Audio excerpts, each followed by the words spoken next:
నమస్తే welcome to YoYo TV. Vishwaksen Chandini Chowdary ప్రధాన పాత్రలో తెరకెక్కిన లేటెస్ట్ మూవీ గామి.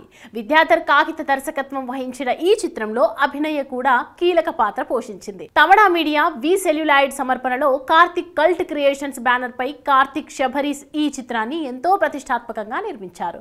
ఇప్పటికే రిలీజ్ చేసిన గ్లిమ్స్ టీజర్లకి ప్రేక్షకుల నుండి పాజిటివ్ రెస్పాన్స్ రాగా ట్రైలర్ అయితే ఆ అంచనాలను డబుల్ చేసింది. శివరాత్రి పండుగ కానుకగా గామి చిత్రం ఇవాళ ప్రేక్షకులకు ముందుకు వచ్చేసింది. మరి సినిమా ఎలా ఉంది, హిట్టా ఫట్టా అనేది యోయో రివ్యూలో తెలుసుకుందాం. గామి స్టోరీ విషయానికి వస్తే ఈ సినిమాలో హీరో విశ్వక్సేన్ ఒక సమస్యతో బాధపడుతూ ఉంటాడు. అతను ఆ సమస్య నుంచి బయటపడాలి అంటే 3 పుష్కరాలు అంటే 36 ఏళ్లకి ఒకసారి హిమాలయాల్లో జరిగే అద్భుతానికి సంబంధించి ఒక ప్రదేశానికి చేరుకోవాలి అని చెబుతారు ఆయన గురువు. ఆ పనిపైనే అక్కడికి హీరో బయలుదేరుతాడు.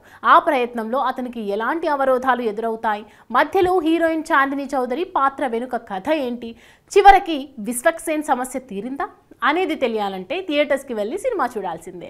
గామి సినిమా విశ్లేషణ విషయానికి వస్తే గామి ఓ డిఫరెంట్ జోనర్ మూవీ.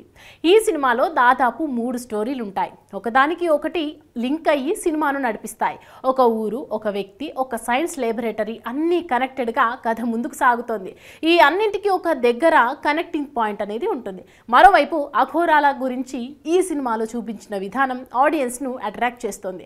ఈ సినిమా స్క్రీన్ ప్లే మాత్రం డన్కిర్క్ స్థాయిలో ఉంటుంది. సినిమా చూస్తున్నప్పుడు ఈ స్క్రీన్ ప్లేని చాలా ఎంజాయ్ చేస్తారు. స్క్రీన్ ప్లే అందరికీ అర్థమయ్యేలానే ఉంటుంది. సౌండ్ చాలా అద్భుతంగా ఉంది. టెక్నికల్ ఎలిమెంట్స్ చాలా ఎంజాయ్ చేస్తారు. సెకండ్ హాఫ్ మైండ్ బ్లోయింగ్గా ఉంటుంది. ఇందులో విశ్వక్సేన్ పాత్రకు డైలాగ్స్ తక్కువగా ఉంటాయి. కంప్లీట్ పర్ఫార్మెన్స్ ఓరియంటెడ్గా ఉంటుంది. చాందిని, అభినయ ఇలా అందరి పాత్రల్లో డెప్త్ ఉంది. మంచులో తీసిన ప్రతి సన్నివేశం సినిమాకు హైలైట్ అని చెప్పాలి.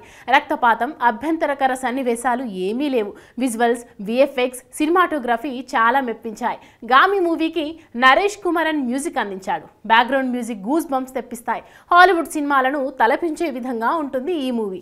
సినిమా ఇంత అద్భుతంగా దర్శకుడి 6 ఏళ్ల కష్టం కనిపిస్తుంది. టాలీవుడ్లో ఇప్పటి వరకు ఇలాంటి అడ్వెంచర్ మూవీ రాలేదనే చెప్పాలి. చిత్ర బృందం ఎంతో కష్టపడి హిమాలయాల్లో ఎన్నో అడ్వెంచర్స్ చేసి మన ముందుకు తీసుకువచ్చారంటే ఇది పెద్ద సాహసం అనే చెప్పాలి. ఈ సినిమాలో నటీనటుల విషయానికి వస్తే విశ్వక్సేన్ యాక్టింగ్ సూపర్. 9 ఏళ్లుగా ఈ సినిమా కోసం కష్టపడుతూనే ఉన్నారు. అంటే సినిమాపై ఆయనకున్న డెడికేషన్ ఏంటో అర్థమవుతోంది. ప్రాణం పెట్టి నటించారు విశ్వక్సేన్ మేక్ ఓవర్ కూడా చాలా బాగా ఆకట్టుకుంది. హీరోయిన్ చాందిని హిమాలయాల్లో మంచి నీళ్లు తాగకుండా మరి ఈ సినిమా షూటింగ్లో పాల్గొంది. ఆమె డెడికేషన్కి హ్యాట్స్ ఆఫ్ అని చెప్పాలి. ఇక మయాంక్ పరాగ్, మహమ్మద్ సమద్, హారిక, దయానంద్, శాంతిరావు తదితరులు తమ పాత్ర మేరకు నటించి మెప్పించారు. ఇక ఈ సినిమాలో story, direction, main leads, acting, background score, cinematography, screen play plus points కాగా హీరోకి తక్కువ డైలాగ్స్ ఇవ్వడం మైనస్ పాయింట్స్ అని చెప్పాలి. ఓవరాల్గా గామి అంటే ఆధ్యాత్మికతో కూడిన సస్పెన్స్ మూవీ. ఇది అన్ని వర్గాల ప్రేక్షకులను ఆకట్టుకుంటుంది.